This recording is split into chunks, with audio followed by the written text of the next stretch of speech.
Bonjour, monsieur Chéribé Badessur. Bonjour, monsieur le journaliste. Vous êtes président interprovincial de la société civile Rédic, Grand Kivu, Nord Kivu, Sud Kivu et Maniema, activiste des droits de l'homme, et vous êtes lauréat du Grand Prix brevet international comme artisan de paix au Nord Kivu édition 2023. C'est un plaisir de vous recevoir. Merci beaucoup, monsieur le journaliste. Vous voulez savoir de la situation sécuritaire au Nord Kivu? Je pense qu'un bébé, même un bébé, un enfant de 3 ans, 4 ans, il comprend déjà la situation sécuritaire. Elle est telle qu'elle est, trop tendue. La situation est très mouvementée. Les villes sont très mouvementées par des déplacements massifs des populations. La situation aussi est caractérisée par des bombardements. Ça, on peut aussi dire. Et on ne peut pas manquer à dire. Des bombardements qui se font par les forces loyalistes. Ils sont en train de pilonner les rebelles du M23. Donc la situation est trop tendue. Et c'est comme ça, si on peut répondre en bref, la situation elle est telle que très mouvementée par des déplacements. Et la situation aussi est bien maîtrisée tant soit peu, parce que nous avons des informations. Nous sommes dans la ville de Goma, c'est chez nous. Nous suivons de près cette situation sécuritaire. Nous croyons que ça va très bien aller. Voilà un peu par rapport à cette question. Oui, monsieur le journaliste. Mais par rapport à la question, votre deuxième question, vous parlez de l'M23 et les accords avec le gouvernement congolais. Respect des accords. Mais il s'agit de quels accords? Ici, dans mon tiroir, ici, j'ai l'accord de CNDP de 2013 que les prétendus M23 réclament au gouvernement congolais. Et là, je vais profiter d'utiliser les gens par rapport aux accords. Parce que les M23 parlent ici des accords, respect des accords, c'est pas quoi. L'accord du 2013, CNDP, signé entre les gouvernements congolais à l'époque, avec à la tête du pays, c'était Joseph Kabila, les sénateurs en vie. À l'époque, c'était le ministre qui était là, je pense, ça doit être Raimo Chibanda, qui avait représenté la République. Ils ont signé de n'importe quoi. Et là, carrément, moi, je qualifie toujours les dossiers, les accords là. Ce sont des accords diaboliques. Très diaboliques. Heureusement, récemment, j'ai vu à la télé les gens qui argumentaient autour des accords.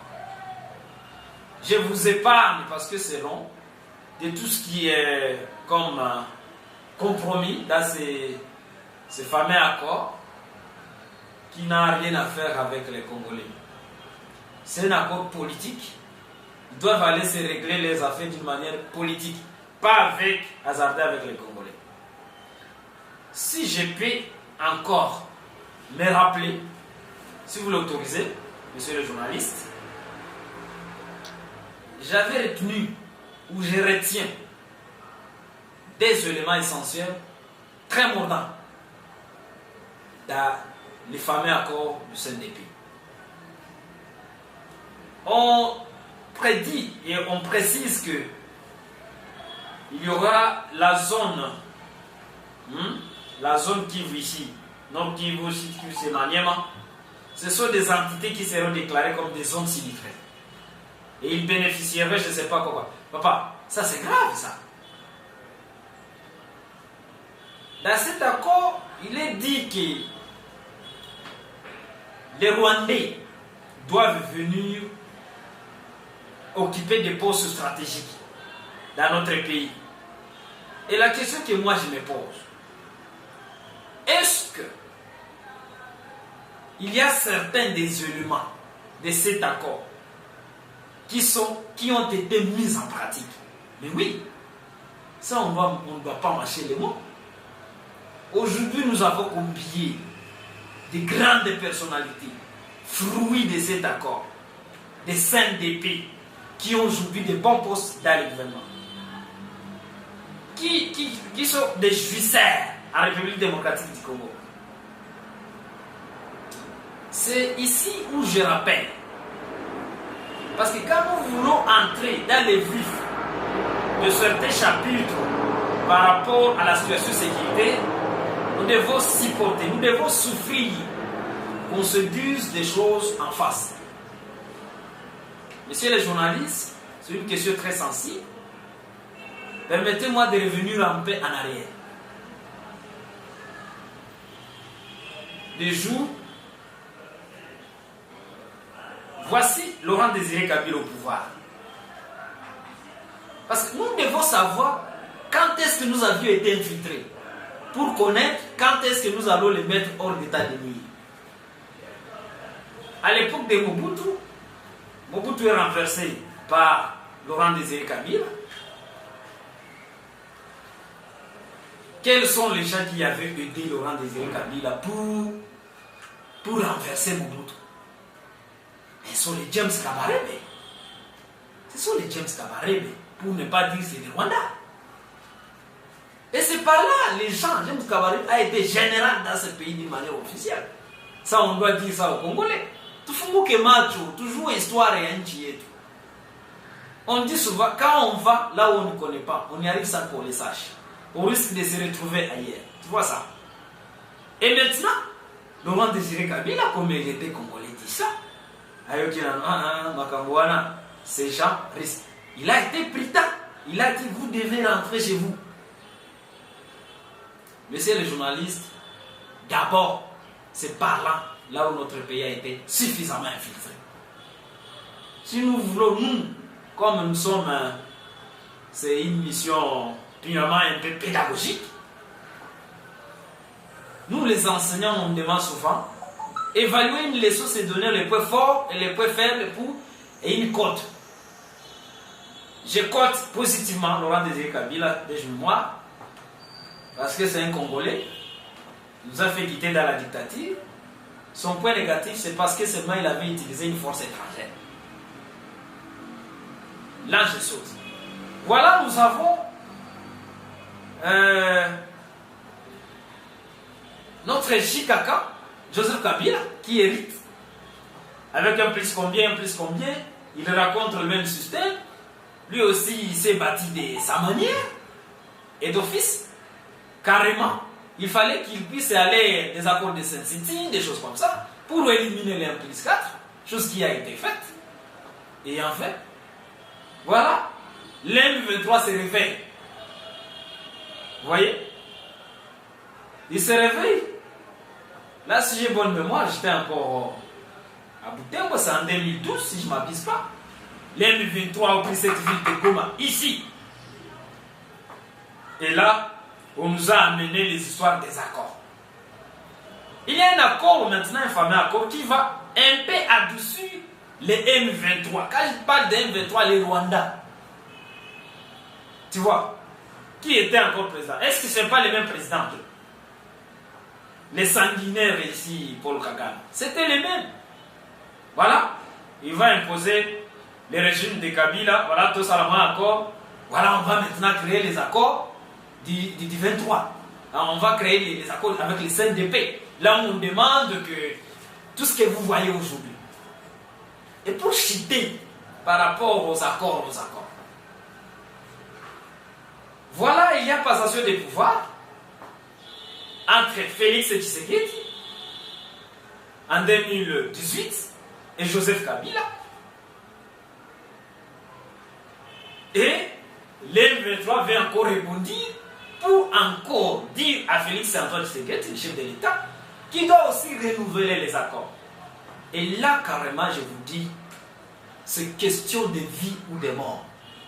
Ici, je profite à lancer un message encore une fois, au président de la République. Nous avions, les peuples congolais n'ont plus besoin des accords.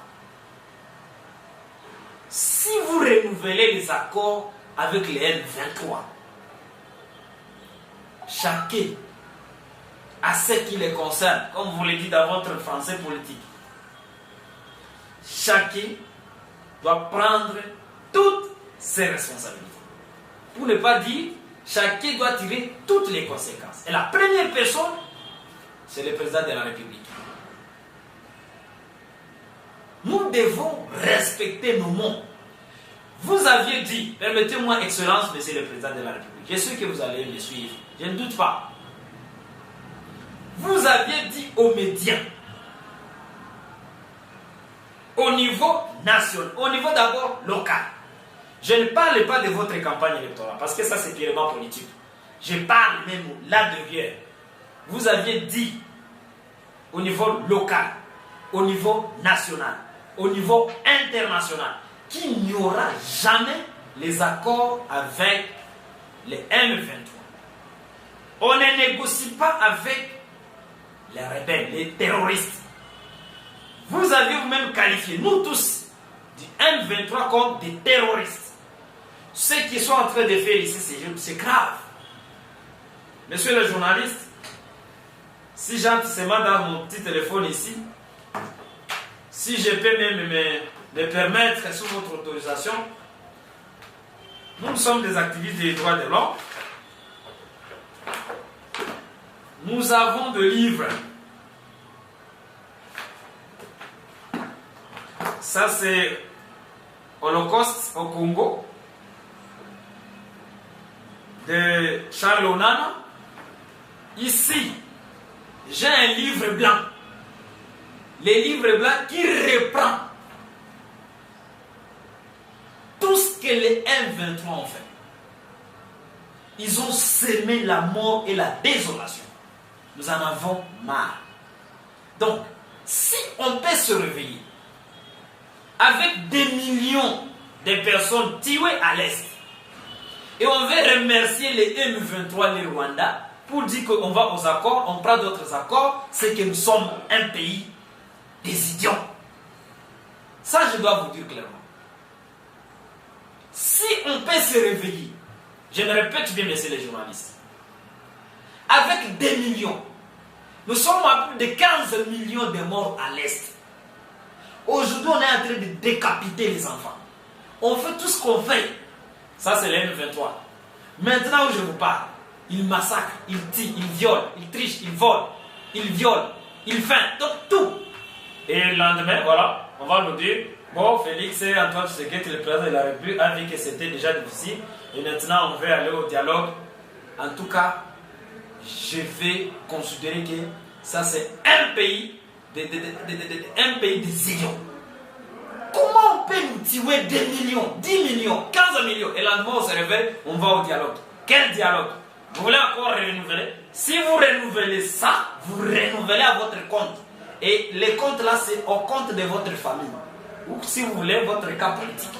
Pas au compte de la République, de la population congolaise. Ou alors, si vous allez le faire entre vous, mais nous, ici, à l'Est, nous n'avons plus besoin des accords. Prends fait. Mais c'est le journaliste qui avait posé ici les questions, les accords, respect des accords. Quel accord?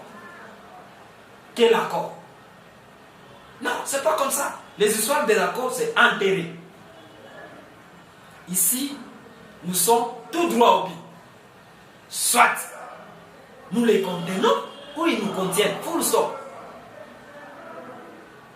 Donc, les histoires des accords, ce sont des accords diaboliques qui n'ont rien à faire avec la République et on ne rentre plus dans les accords. Et là, carrément, un jour là, monsieur le journaliste, on se réveille le matin, voilà, Félix Tshisekedi est parti faire le dialogue. Avec qui? Peut-être que les politiciens n'ont pas honte dans leur vie, peut-être.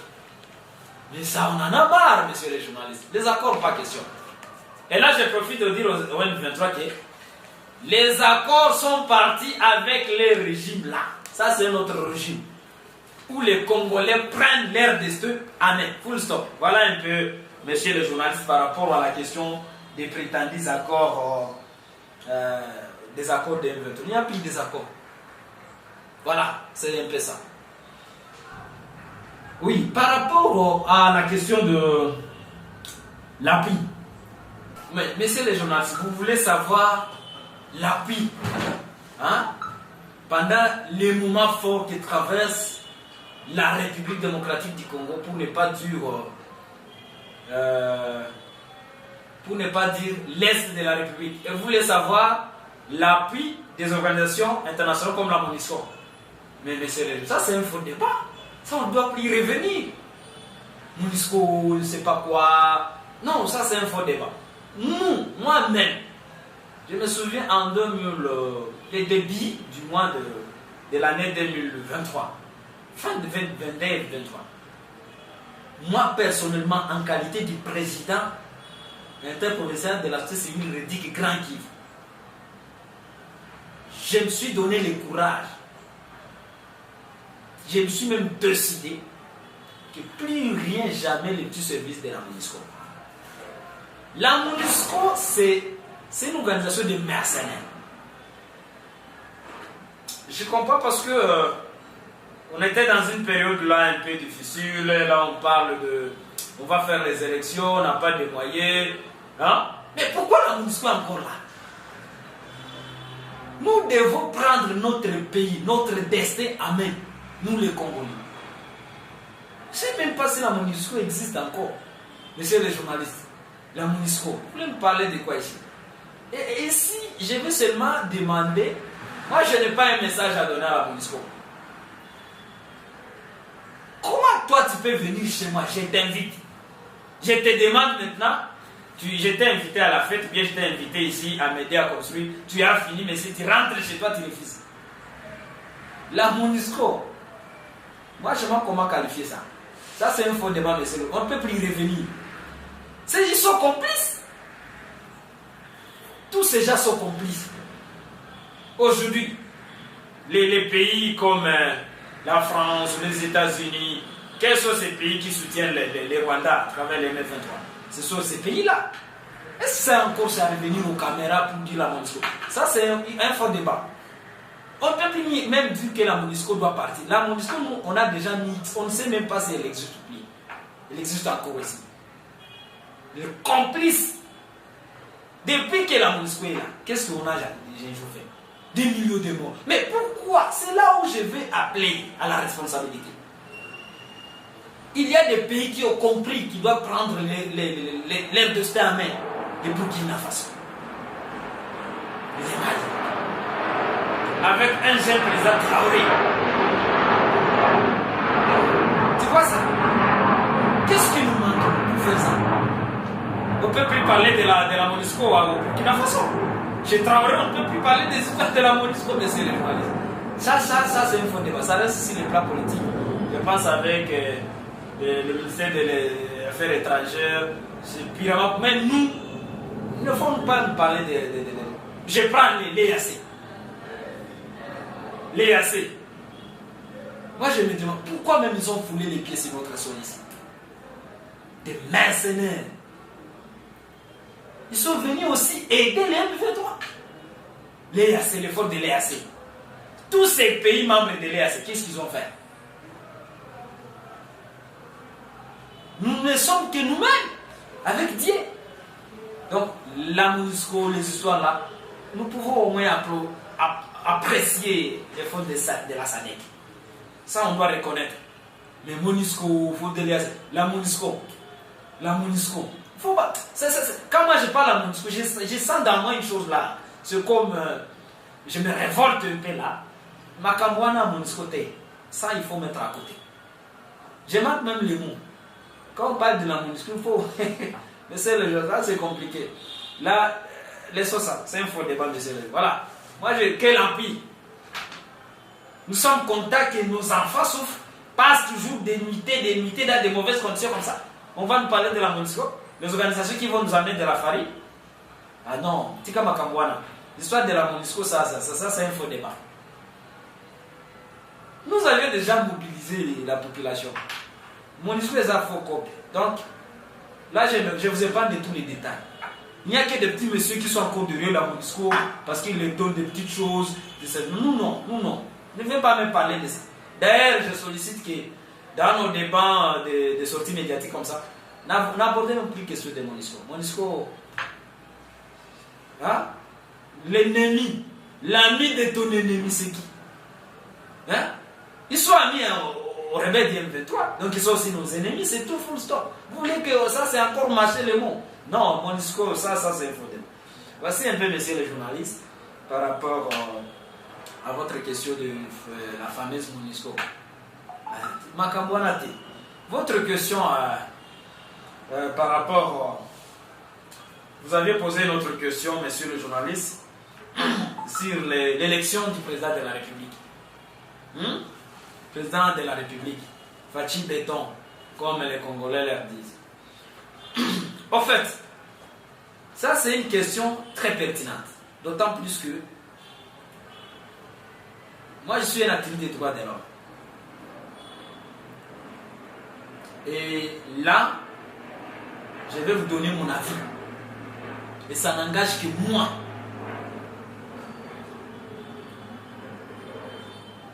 Ici, vous voulez m'amener à faire un bilan.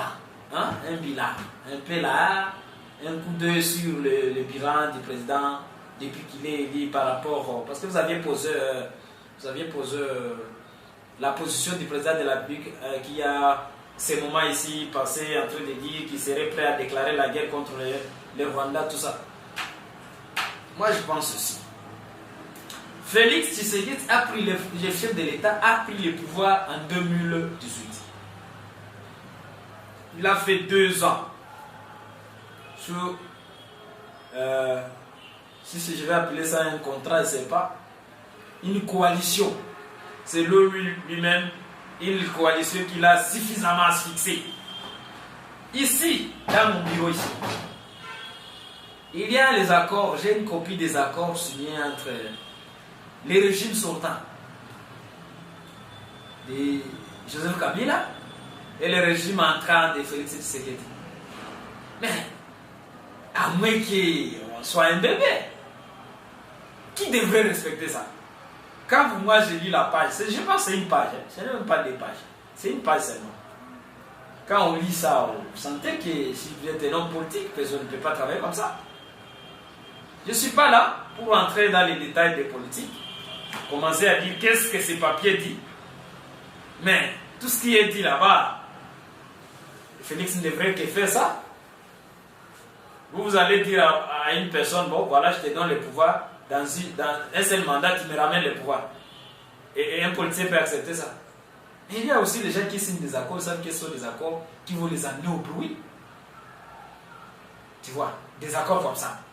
Voilà, Félix prend le pouvoir en 2018, il est sous accord, 2019-21, il comprend que non, ça c'est comme aussi un accord de M23, il faut rompre ça. Tu vois ça, monsieur les journalistes. Il voit que c'est un accord, il n'est pas loin d'un accord de M23. Un accord qui dit, bon, une année, c'est un mandat qui me ramène le pouvoir. Et des accords qui disent que, voilà, je dois être, même si j'ai tout fait, si j'ai même violé, c'est un accord qui veut tout blanchir. Non, ça, quittez ces histoires. Tshisekedi a compris et il a rompu ça. Lui, il nous a montré qu'il n'a que travaillé 3 ans. Il nous a montré, nous a fait de la gratuité, beaucoup de choses, les salaires, je ne sais pas quoi, des choses comme ça. Et nous, ça nous intéresse, mais pas plus. Ce qui nous intéresse, c'est l'aspect sécuritaire. Nous ne voulons pas venir ici commencer à dire, oh, tu sais que tu as réussi, tu sais que tu as échoué, tu sais que tu as promis ceci. Non. Si nous, les peuples congolais, nous pouvons encore soutenir Félix Antoine Tshisekedi, c'est parce qu'il y a une chose. Je dois vous dévoiler ça ici. C'est parce que seulement il a dit qu'il n'y aura pas de négociation avec ce qu'il nous dit. C'est tout. Vous avez vu ici à Goma, Félix Tshisekedi est arrivé ici, mais il a été reçu par même les Wassalengo. Il a aussi reconnu qu'on doit avoir les réservistes. Voilà les aspects qui nous animent à à soutenir. Mais et aussi une chose, je ne suis pas du tout un grand politicien, mais je vais tout droit au but, sans mâcher les mots. Mais maintenant ici, si on ne soutient pas Tshisekedi, on va soutenir qui? On va soutenir qui? On va soutenir qui? Hein? Kagame, M23, Corneille Nanga. Non, nous devons nous dire les choses en face. Les moments ici, politique ou quoi, les affaires de politique, là à côté, les affaires de oh, moi je suis des lits de peste, moi je suis des, c'est pas quoi, moi je suis société civile, Makambouana Te. Nous soutenons la vision du chef de l'État de dire ne jamais négocier avec les terroristes. Messieurs les journalistes, c'est juste ça. Si le lendemain, j'ai dit ça ici, il se réveille, voilà, on a tué 15 millions, nous voulons encore négocier pour dire que voilà le nouveau gouvernement qui sera bientôt formé, on donne encore les M23 maintenant, 60% de... Ça c'est une folie. Nous soutenons Félix à cause de ça. C'est tout. Et je profite, Son Excellence, Monsieur le Président de la République, les activistes, la population est derrière vous pour cette raison-là. Si même, seulement vous ne pouvez pas accepter, les politiciens sont des égoïstes. Quand vous donnez des politiciens 30 000 $, vous donnez au ministre 45 000 $, et vous vous réveillez le matin, bon, un réserviste, un Mousalin qui passe la nuit. Mais ça, c'est quoi? Nous sommes dans un pays, nous sommes d'accord. Et voilà, le matin, on se réveille, vous allez n'a rien, voilà, un militaire à 80 000. Nous devons, cette fois-ci, nous devons cesser avec ce genre de bêtises, ces gouvernements. Et il y a un pasteur, les jours de l'investiture du président ici récemment, un pasteur, je ne suis pas ici pour citer les noms des hommes de Dieu que nous sommes censés respecter, mais il est trop connu, Roland Dallon, qui a dit, dans sa prière pendant il nous a dit, aidez cet homme, Seigneur, donnez-nous les gens qui sont sérieux. Donc, nous sommes fatigués des voleurs. Tu vois des choses comme ça. Et les gens ont compris. Si le président de la République a compris, nous avons besoin des gens qui vont se soucier de cette République. Alors, s'ils rentrent dans les accords, donc les M23 n'accepteront pas de radier l'article qui dit que 60% ou 40% des postes stratégiques doivent être du Rwanda. Et si bien sûr vous acceptez les accords, vous revenez dans ces mêmes pratiques. Et bel et bien, si nous soutenons le président de la République, c'est parce que seulement il a nié catégoriquement qu'il ne peut jamais négocier avec l'M23. Je peux aller loin, messieurs les journalistes. Là, je vais dire au peuple congolais. Quand Mounachiki un jour, le président a négocié avec les M23, quoi tu noirs. Mais on va aussi les qualifier autres. Nous sommes un peuple souverain. C'est question de prendre nos responsabilités. Donc, moi je voulais vous dire, maintenant il a dit qu'on pourrait déclarer une guerre contre le Rwanda. Mais, vous voulez encore quelle guerre? Vous pensez qu'on est dans quoi? Hein? Vous voulez attendre quelle guerre à part d'abord ça? Les M23 sont en train de larguer des bombes sur nos villes et partout par là.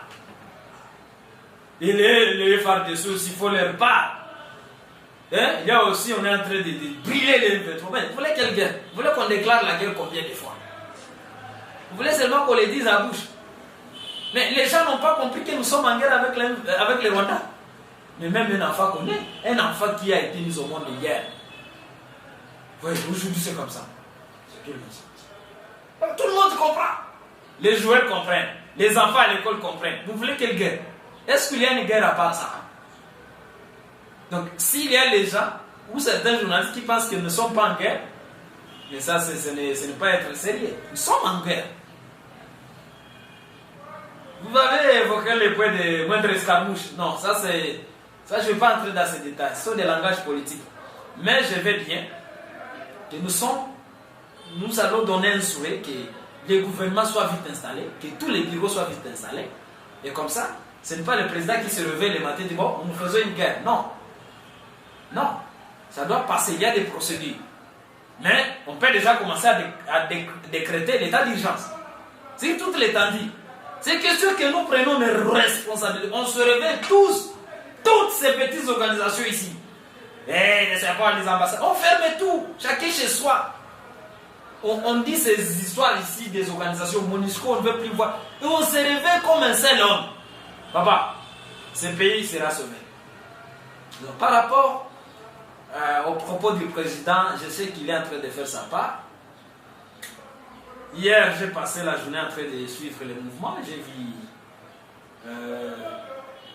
nos avions de chasse sont en train de faire le travail. Les Ouazalènes que nous félicitons en passant, qui sont même un peu abandonnés à leur triste comme ça. Bon, voilà, pour le président, il ne fait qu'il passe sa part. Mais si le lendemain, ça j'insiste, il se réveille, bon, nous sommes à Luanda, nous sommes à Kinshasa, je ne sais pas où, à Nairobi pour négocier avec le M23. Mais je ne vois pas ceux qui pourront aller encore au média. Bon, mais nous avons des politiciens qui peuvent nous convaincre parce qu'ils ont l'habitude de beaucoup mentir. Vous les connaissez leur nom dans ce pays. Mais je ne vois pas Félix qui va revenir pour dire bon, si on a comme la Ben avait dit à l'époque, je ne suis pas là pour citer les gens de là, quand les M23 étaient ici, on menaçait en 2012 que on veut prendre Goma, les présidents, la RDC doit négocier. La Ben avait dit non, nous sommes un pays souverain, on ne peut pas négocier avec les petits rebelles comme ça. Voilà un moment, les accords de Saint-Denis 2013, c'est signé, on appelle encore Lambert Mende qui va dire non, écoutez, nous sommes partis les écouter. Non, ce n'était pas les écouter, c'était pour signer les accords qui sont ici, les accords qui nous font souffrir.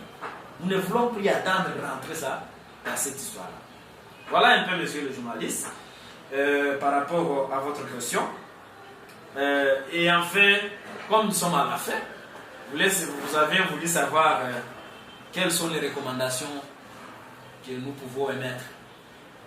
Là, je serai juste bref.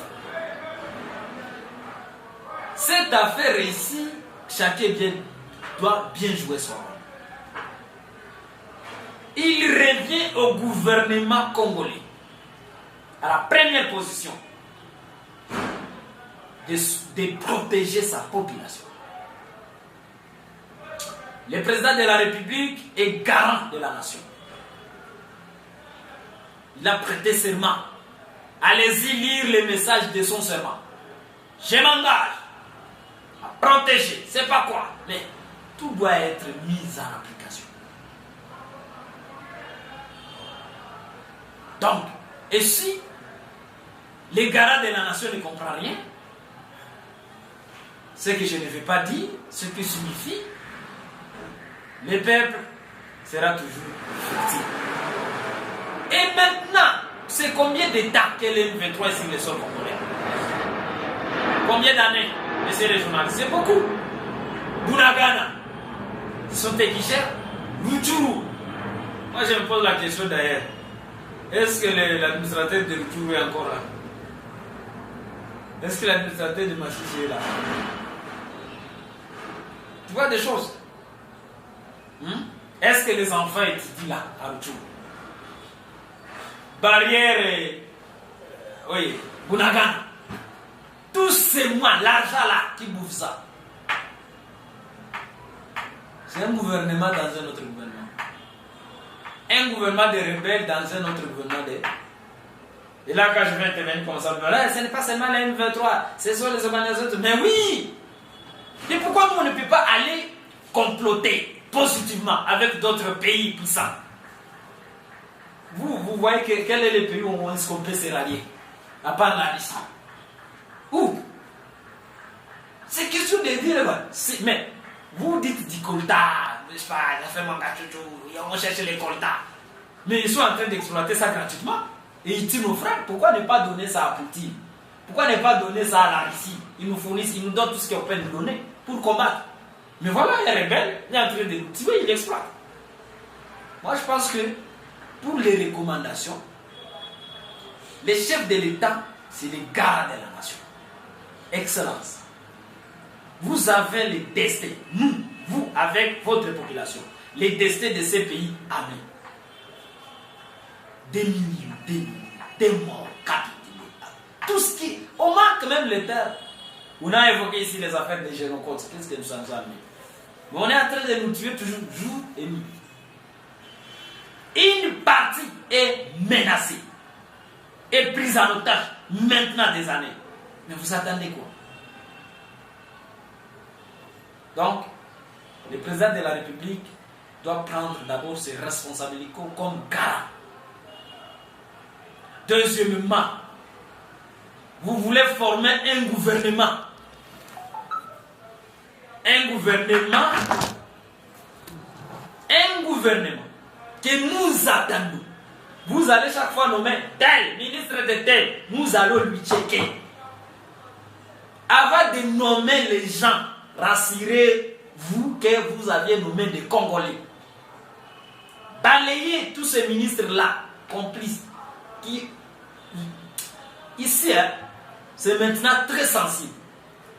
Vous êtes en train de préparer un gouvernement. Nous voulons que ce soit un gouvernement des Congolais, pas des Rwandais. Nous voulons que ce soit un gouvernement là où toute chose, tout ce qui est tribu représenté. Parce que quand nous serons unis comme ça, nous allons faire face. Rassurez-vous que vous n'avez pas nommé des Rwandais. Pour concrétiser indirectement les accords du M23, que vous n'êtes même pas vite. Vous n'êtes même pas à l'origine, mais vous en êtes victime. Je parle ici au peuple congolais. Peuple congolais. Vous voulez qu'on vous dise quoi? Vous voulez qu'on vous rappelle que nous sommes en guerre? Chacun doit prendre ses responsabilités. Lèvons-nous comme un seul homme. Soutenons les FARDC. Soutenons les réservistes. Tenons-nous main dans la main. Laissez l'histoire des tribalistes. Oh, moi je suis Mounande, moi je suis Mukumo. Comme aujourd'hui on a tendance à privatiser les Ouazalènes. Comme moi, ils ont maintenant, on veut amener ça soit chez les Havres. On veut amener ça uniquement pour les Nades, uniquement pour les Baoulés. Non, ce n'est pas comme ça. Les Ouazalènes, c'est un contexte. Les gens ne comprennent pas là-bas. Les réservistes, c'est question de patriotisme. Ce n'est pas question de tribus. Je suis en train de voir les autres font des feuilles de presse. Et nous savions, c'est nous qui avions initié. Mais vous avez initié les Ouazalènes. Ça signifie quoi? Tu as initié le patriotisme dans le cœur de tout un chacun. Non. C'est cette histoire. Je profite de dire ça. C'est un message fort. Les gens qui veulent prendre les réservistes et les Ouazalènes comme on veut donner ça une connotation tribale, une connotation là, locale, une connotation là. Non, les Ouazalènes ont une connotation nationale. Moulouba, Moukongo, tu. Maintenant on veut faire ça. Il y a même des gens qui partent, je ne sais pas, au ministère, aller se rallier. Voilà, c'est nous qui ont créé les réveils. On veut qu'on vous récompense pour ça. Je pense que, ayant fait, chacun doit prendre ses responsabilités. Nous demandons à la population d'être prudente. Ce n'est plus question de prudence, de se préparer. Donc, nous devons faire face à l'ennemi. Nous ne devons pas continuer à pleurnicher. Non, le moment viendra, chacun doit prendre ses responsabilités. Ceux qui osent machin, osent libanga, osent man. C'est comme ça. On doit se libérer. On doit se prendre en charge avec nos forces. Est-ce que nous avons quel pays? L'Amérique va venir nous aider? La France? Non, nous devons prendre nos responsabilités. Donc, à Patushita, j'ai dit ça en Swahili. Wa Kongomani, wa Toto, wa Nord Kivu. Wasibadanganye, tout comme vita. Vita iko. Vita, amu, est-ce qu'il y a une vita? Ça vita iko nini? Bakikukuta mnyumba. Vous voulez quoi? Non, il faut déjà vous préparer. On se prépare en conséquence. C'est ce que je dis maintenant. Je donne un message fort au Rwanda et au M23. Les projets de la balkanisation de notre pays, c'est un faux projet. Vous allez tuer des millions, mais nous allons un jour vous contenir. Les peuples congolais, ce n'est plus comme avant. C'est comme quand vous étiez là en 2012, il n'y avait pas les questions des Ouazalènes. On va vous exterminer ici. Et donc, je vous dis, un jour, on va se réveiller, le régime de Kigali tomber. C'est quand nous allons prendre... Rwanda, c'est ici. Je suis ici dans mon bureau. Voilà, les collines de Rwanda, c'est... Un jour. Voilà un peu ce que je voulais dire. Nous devons prendre notre destin. Nous n'avons plus besoin de pleurnicher. Nous demandons au pays d'aller faire des partenariats. ne faut pas avoir peur de quelque chose. Amener tous ces coltans, les mercures, quoi, donner ça à Poutine. Qu'on puisse nous aider concrètement d'une manière concrète. Voilà un peu ce que je peux dire, messieurs les journalistes. Merci aussi pour ces bons moments que nous avons passés ensemble. Je salue tout le monde. Nous disons au peuple congolais, plus pratiquement les gens du Nord Kivu, que Dieu nous protège. Nous disons aussi, nous compatissons avec ceux qui sont vraiment en difficulté comme nous autres, et dans les fins fonds, Massissi, ici à Rutshuru. Que le Seigneur nous protège. Merci beaucoup. Et c'est un plaisir encore, monsieur le journaliste. Merci.